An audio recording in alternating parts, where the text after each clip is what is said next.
Estamos chegando com o Trocando Ideias novinho em folha para você. São 3 perguntas aqui especiais no programa de hoje. Temos aqui Reverendo Hernandes Dias Lopes. Privilégio. Com você e comigo aqui para conversar, para bater papo. Nós somos da Igreja Presbiteriana de Pinheiros, uma igreja que tem 4 cultos no domingo para você e mais a escola bíblica. Exatamente. Começando 8, 9h30, 11, 17 e 19 horas. Queremos receber você lá. Pois bem, a gente fala da igreja um pouquinho mais no final do programa, mas eu quero ir direto aqui para a nossa primeira pergunta do Trocando Ideias de hoje. É uma pergunta da Michele Braga. Graça e paz, é uma honra participar desse programa que edifica a nossa alma e também poder falar com vocês, Pastor Hernandes e Tiago Marto, a dupla mais abençoada de todos os tempos. A bondade dela. Obrigado, Michele. Como cristã, eu consigo compreender a ideia dos judeus de que Jesus não cumpriu o que eles esperavam através dos profetas. Existe alguma passagem no Antigo Testamento em que é narrada as 2 vindas de Cristo? Vinda como homem na terra e a vinda de Cristo glorioso. Que Deus continue abençoando vocês. Tiago, acho que está por trás da pergunta dela a questão da expectativa de um Messias vitorioso, conquistador, que viria quebrar o jugo de Roma, e a frustração dos judeus de terem recebido o Messias sofredor, que veio padecer, que veio morrer numa cruz e ressuscitar para nossa salvação. Então, esse ponto é muito curioso, porque você se lembra lá no texto de Mateus 14, 22 a 33, depois que Jesus multiplica os pães e os peixes, diz a Bíblia que Jesus compele os discípulos a entrar no barco e atravessar para o outro lado, enquanto ele ficou sozinho despedindo as multidões. É uma pergunta intrigante, por que Jesus não permitiu que os discípulos ficassem com ele? Por que Jesus tira os discípulos de cena? E a resposta está em João 6,15. É que esta multidão veio para arrebatar Jesus, para fazê-lo rei, ou seja, um Messias político. Era a visão que o povo judeu tinha, de um Messias que viria quebrar o jugo de Roma. Mas a história do povo judeu, hebreu, é uma história de opressão. Eles ficaram oprimidos no Egito, como escravos. 40 anos no deserto oprimidos pelos inimigos à volta, os edomitas, os amonitas, os moabitas, os amalequitas. Eles conquistaram a terra, 7 anos com Josué, não conquistaram toda a terra e foram oprimidos por aqueles povos cananeus. Depois do período dos juízes, 330 anos, eles ficaram, maior parte desse tempo, oprimidos pelos inimigos dos povos à volta. Pediram a monarquia e no primeiro governo monárquico sob o rei Saul, o próprio rei Saul morre num campo de batalha contra os filisteus. Depois da morte de Salomão, por inabilidade política do seu filho e sucessor Roboão, o reino se divide, as 10 tribos do norte, 209 anos, maior parte do tempo oprimidos pelos seus inimigos, até que em 722 foram levados pela Síria. O reino do sul sobrevive um pouco mais, mas em 586 foram levados cativos para o exílio pela Babilônia. A Babilônia caiu, Israel ficou debaixo do poder do Império Medo-Persa. O Império Persa caiu, Israel ficou debaixo do poder do Império Grego. Alexandre o Grande morreu, Israel ficou debaixo do poder dos Ptolomeus e dos Seleucidas. Em 63 a.C., o Império Romano conquista Israel, Israel está debaixo do poder do crudelíssimo Império Romano. Portanto, essa expectativa de um Messias vencedor era tão forte que até os discípulos de Jesus, depois que Jesus ressuscitou, perguntou para ele assim: vai ser nesse tempo que o Senhor vai restaurar o reino a Israel? Ou seja, os judeus esperavam um Messias vencedor, guerreiro, quebrasse o jugo de Roma, estabelecesse o seu domínio e eles fossem os primeiros ministros desse governo de Cristo. Mas Jesus disse para Pilatos: o meu reino não é deste mundo. Se fosse, os meus agentes estariam aqui para me defender.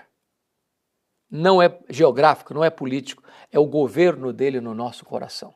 Talvez um texto que resumiria as 2 verdades é Filipenses capítulo 2, porque está escrito lá que o Messias sofredor precede o Messias vitorioso. Sendo Deus, não julgou como usurpação ser igual a Deus. Antes a si mesmo se esvaziou, assumindo a forma de servo, humilhando-se até a morte e morte de Cristo. Esse é o Messias sofredor.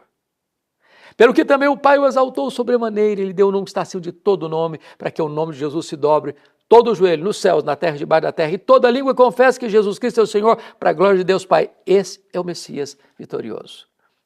O sofredor veio na primeira vinda, o glorioso virá na segunda vinda. Esse é o retrato de Cristo em toda a Escritura.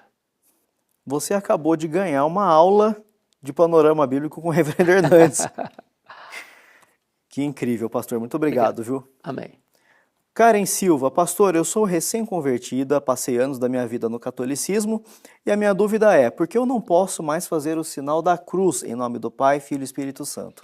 Bom, veja bem, essa é um costume, é uma prática da tradição religiosa, mas sem qualquer amparo nas Escrituras.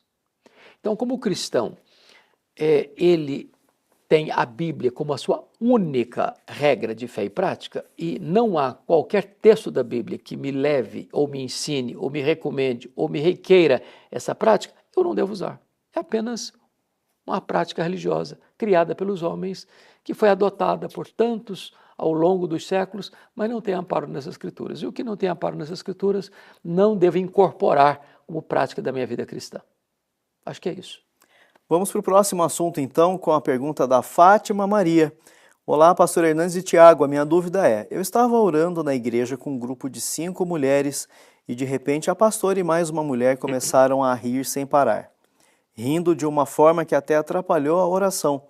Quando terminou a oração, a pastora pediu desculpas dizendo que era o Espírito Santo derramando o dom de alegria e que esse riso era incontrolável. E a pergunta aqui, isso é bíblico?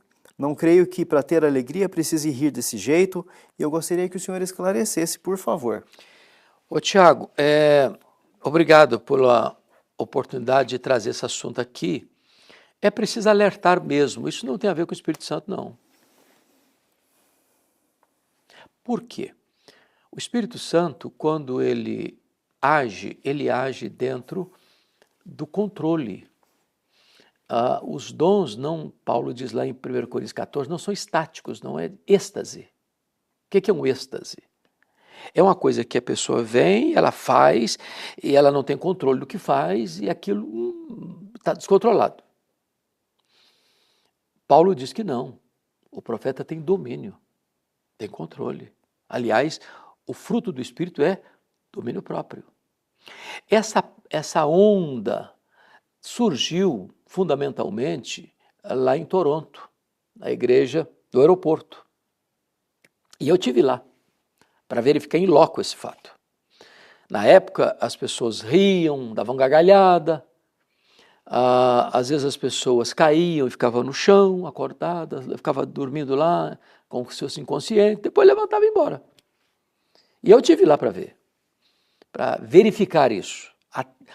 Não apenas de ouvir falar, eu já estava em Toronto, falei, eu quero saber como é que é esse negócio. Fui lá. E aí o camarada lê um texto, canta um hino. Daqui a pouquinho, as pessoas caem aqui, caem ali, caem acolá, caem acolá. Fica lá 5 minutos, 10 minutos, 15 minutos, 30 minutos, levanta e vai embora. Eu gosto da fala do Mark Lloyd Jones. Mark Lloyd Jones talvez foi um dos mais profundos estudiosos de avivamento na história. E ele diz, eu não tenho problema com fenômenos. O Espírito Santo pode produzir um fenômeno. Agora, a pergunta é a seguinte, ele diz, uma pessoa cair, ok. Se a pessoa caiu e levantou do mesmo jeito, isso aí é histeria, isso aí é carne, isso é emocionalismo. Se uma pessoa foi impactada e caiu e levantou uma outra pessoa, caráter mudou, a vida foi transformada. Bom, carne não muda, só o Espírito Santo muda. Você se lembra da história do sermão que Jonathan Edwards, em tempos de avivamento, pregou em Enfield, nos Estados Unidos? Pecadores nas mãos de um Deus irado. Cerca de 500 pessoas se agarravam nas pilastras, chorando, prostrados, convertidas a Cristo. Agora, o rir da gargalhada, foi legal, foi bom. Gostei. Né? É perguntar para o camarada que caiu, e aí, como é que foi? Falei, foi gostoso, eu gostei. E aí? E aí? O que mudou? Mudou nada, não. Vai contar a mesma vida? Isso é histeria. Isso é inducionismo humano. Isso é carnalidade, em nome de Deus. Isso chama atenção para a pessoa. Olha como é que eu sou espiritual, estou dando uma risada aqui descontrolada. Que bobagem. Que bobagem. A Bíblia diz que a alegria sim é fruto do Espírito, mas é uma alegria inteligente, uma alegria no meio da dor, consolo no meio do sofrimento, levar a pessoa a uma experiência com Deus, da bondade de Deus, da providência de Deus, do cuidado de Deus, do amor de Deus. É aquela alegria que Pedro diz, indizível e cheia de glória. Mas as gargalhadas descontroladas, eu não consigo controlar a gargalhada. Se é do Espírito, consegue controlar. Está escrito lá em 1 Coríntios 14. Então, acautelemo-nos com esse tipo de experiências. Acautelemo-nos. As coisas de Deus têm ordem e têm decência. E para que você esteja preparado, preparada para identificar esse tipo de fenômenos e coisas que acontecem, as respostas estão aqui. É uma coisa que a gente vive falando, a gente bate nessa tecla, estude a Bíblia, e para isso temos a Escola Bíblica Dominical. E sabe, Tiago, nós estamos aqui num programa que é promovido, né, pela Luz para o Caminho e Igreja Presbiteriana de Pinheiros, e eu digo isso para você sem constrangimento e sem qualquer ideia de orgulho. Mas a Igreja Presbiteriana de Pinheiros é muito zelosa na questão da Escola Bíblica Dominical. Desde o berço infantil, das crianças até as pessoas mais experientes. Então, se você quer aprofundar-se no conhecimento da Bíblia, você precisa ser um aluno de Escola Bíblica Dominical. Porque lá você tem um grupo menor, lá você pergunta, lá você interage, lá você vai receber a instrução dentro do seu segmento. Você é jovem, você é adolescente, você é adulto, você quer instrução sobre casamento, uma classe sobre família. Então, se você não é aluno ainda, matricule-se na sua Escola Bíblica Dominical e vai ser uma grande bênção para a sua vida.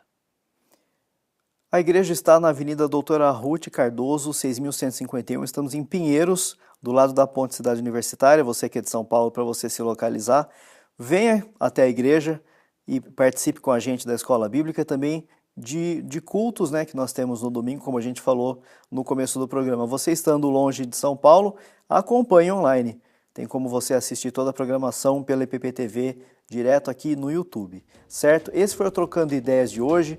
Obrigado pela sua participação conosco até o final do programa.